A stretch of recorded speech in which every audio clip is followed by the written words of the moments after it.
So I woke up this morning and something had shifted inside of me. It was weird. I didn't care. I didn't care about anything, nothing in my day. I simply didn't care.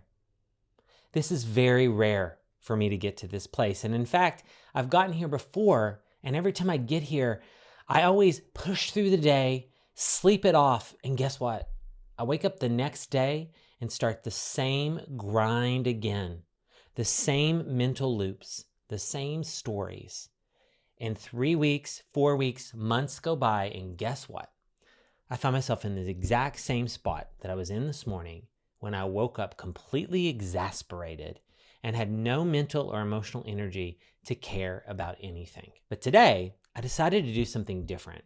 I decided to stop and think about this and look underneath the surface to understand why this is happening, because I want to be able to get in control of it so it doesn't continue to happen. So let me drop you into what was happening when I woke up feeling this sense of exasperation, because I think there's some really great lessons in here. Let's start with the idea that I even woke up with total exasperation, because that's where not caring comes from.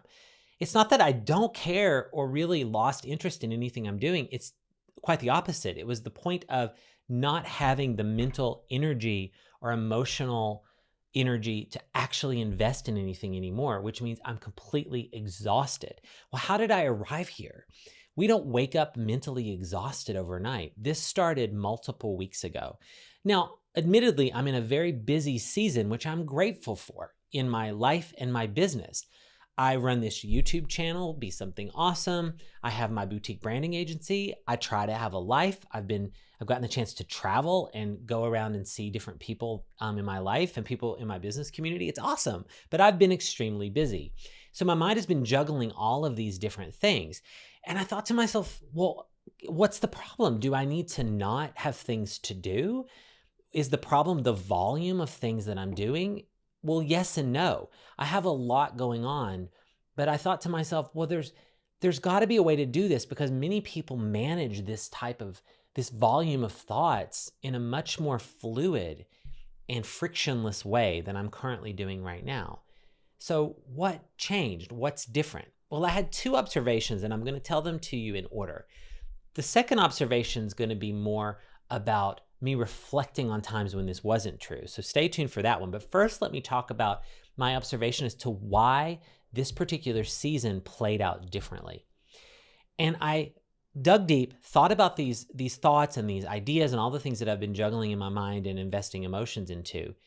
And yes, there's a high volume, but I realized there's a lot of what I call mental baggage or emotional baggage that I've been dragging forward. I almost see this kind of like if you're traveling and you have all these bags that you're dragging along and you're having to check them and monitor them and figure out where they are in the airport. It's an exhausting way to travel, as opposed to the juxtaposition that if I'm traveling by myself and I just have a simple backpack, it's so much easier and so much breezier. And it was that comparison when I was thinking, what's the difference? It's equivalent in my brain and emotions to what I just painted for you physically in the airport. I'm dragging along a bunch of stuff that doesn't need to be part of the thought process. And let me break that down and tell you what is happening here.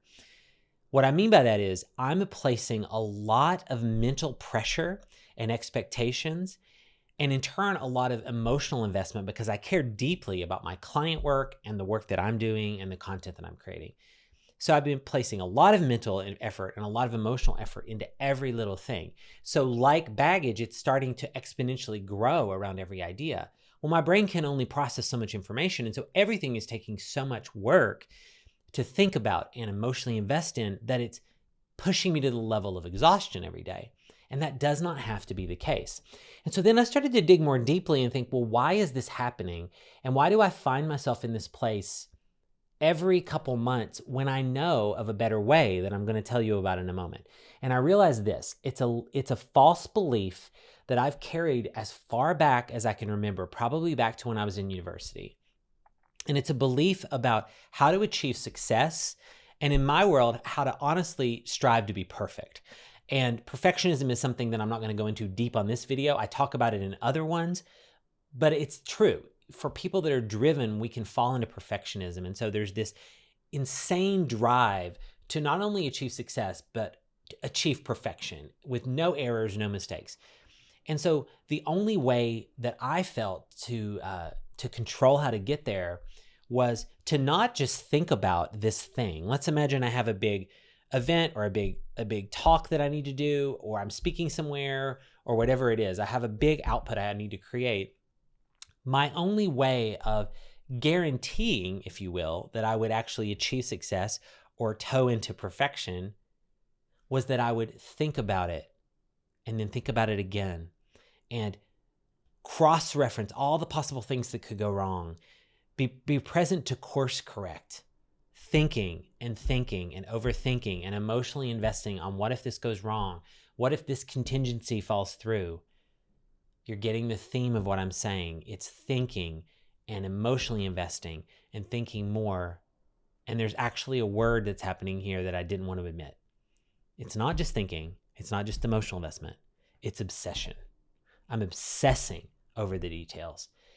And that is recipe for me to get to where I woke up today in total exhaustion and exasperation. And it doesn't have to be that way. So let me break apart what's happening there, and then I'm going to tell you how I've done it differently and how I think you can really employ some of these things for yourself if you struggle with what I'm describing.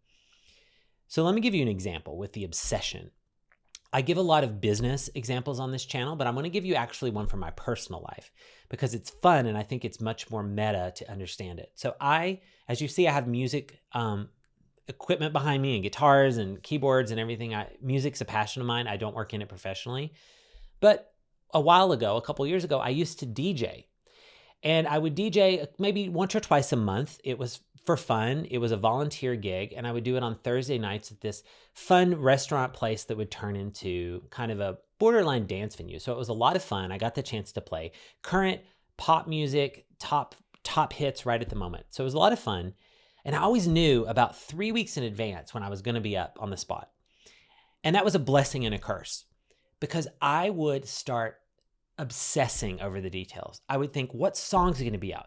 Who's going to be out in 3 weeks? What song's hot now? I would listen to Spotify and SoundCloud and remixes and be in the software remixing things myself. And I would be listening to music constantly while I was walking, while I was on the metro. This is when I lived in Washington, D.C. I would ride the train. I would constantly have music in my ears. And it started to become overwhelming. Every waking hour, I was thinking about this DJ set. And it wasn't until the DJ set happened and then it was over that I could actually let it go. And I knew deep down when this was happening that this was not sustainable, but I didn't know another way out of it. And guess what? I burnt out and stopped doing it. And it wasn't because it wasn't fun. I was making it not fun by my obsession. And you know what?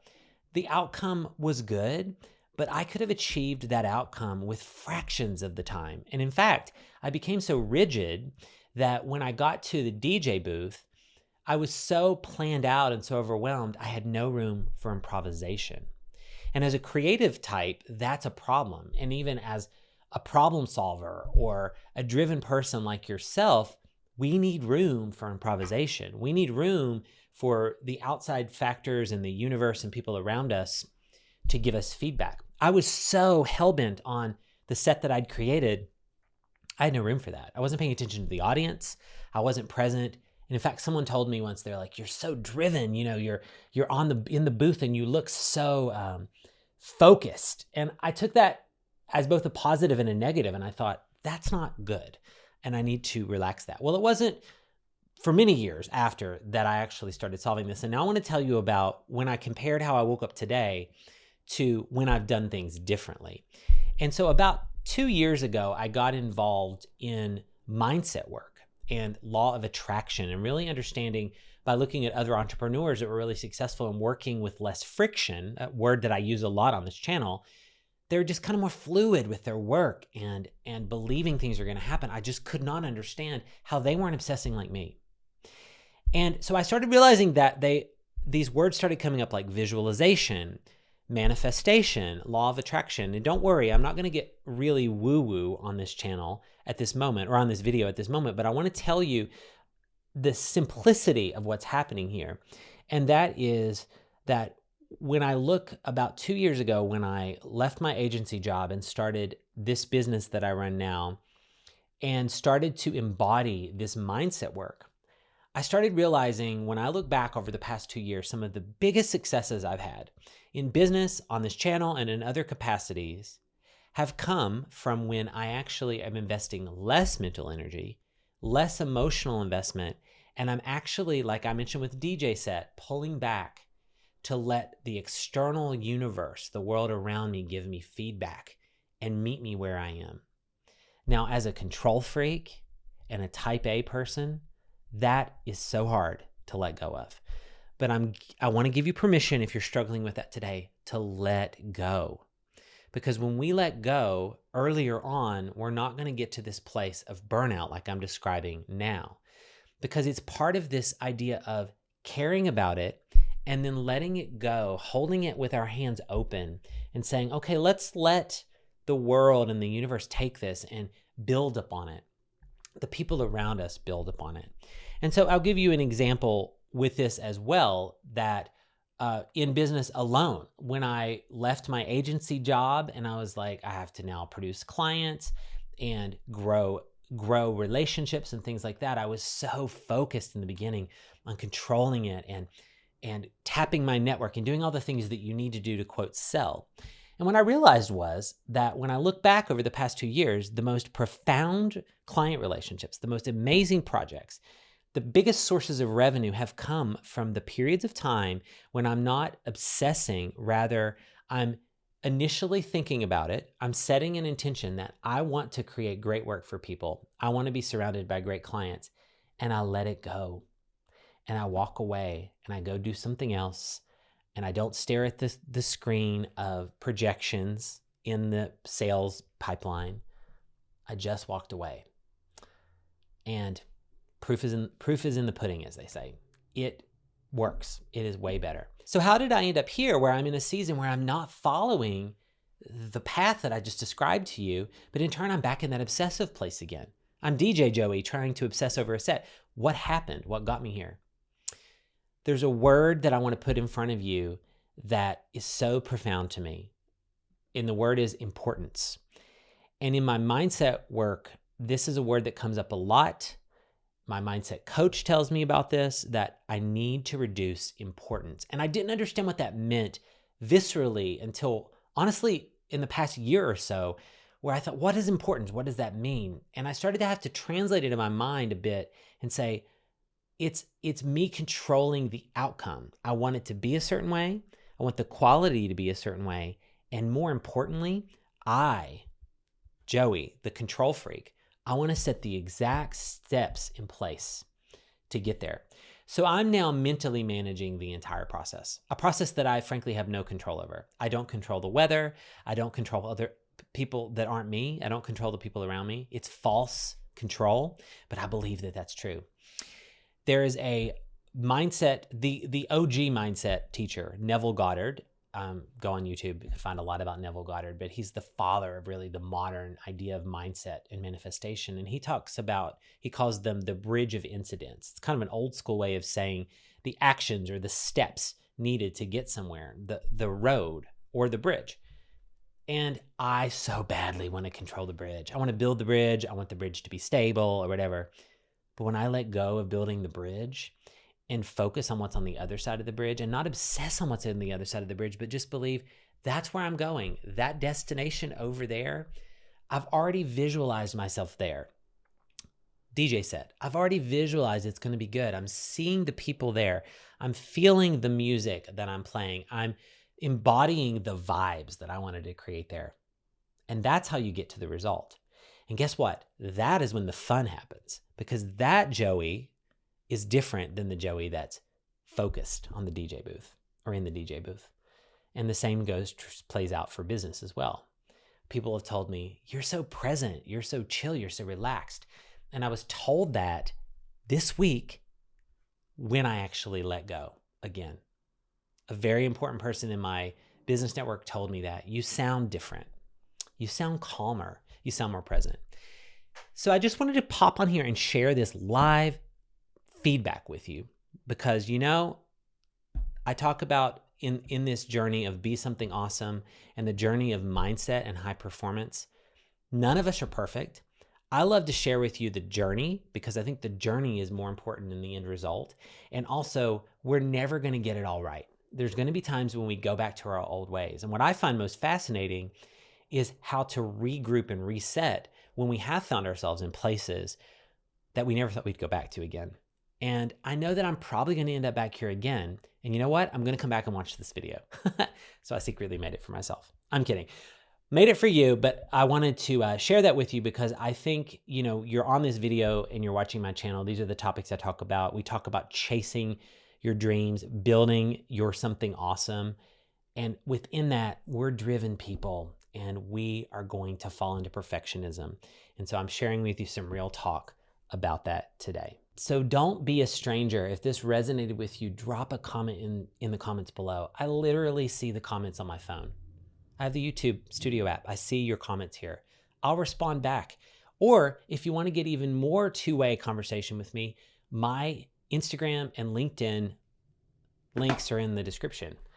I love DMs. So find me in the DM. We can have a real life conversation because I do these videos to make the connection with you. And so when I can get in a two-way conversation with you and have that is awesome. That's why I do this work. So find me on those platforms and drop a comment also so people see that this resonated with you and let me know your experience with this journey. So thank you so much for watching. I know your time is valuable and I appreciate that you spend it here with me. So go ahead and jump over and watch this next video and I'll see you over there. Later.